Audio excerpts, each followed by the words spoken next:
Güneşin ufka değdiği yer, oraya git ama yine gel, döneceksin diye söz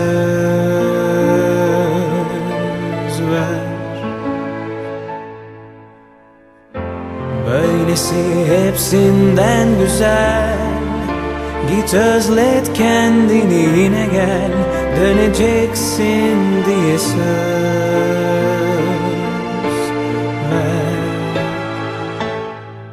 Dinle uzaktan çalan şarkı Hicaz'dan, yaktık seninle biz bir yangını yeni baştan.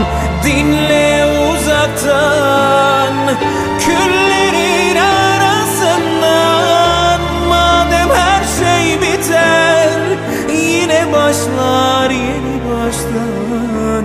Bana ne olur ellerini ver, gideceksin ama yine gel, döneceksin diye söz ver.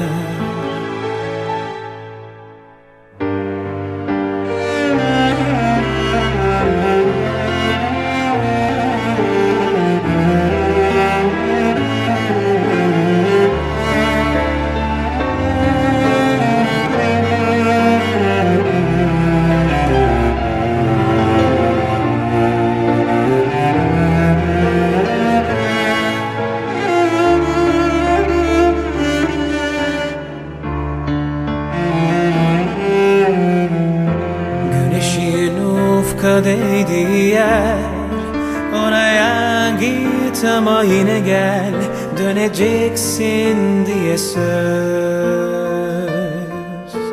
ver.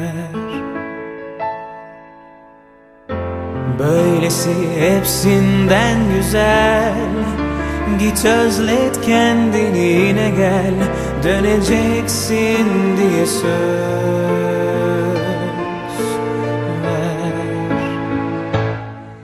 Dinle uzaktan çalan şarkı Hicaz'dan, yaktık seninle biz bir yangını yeni baştan.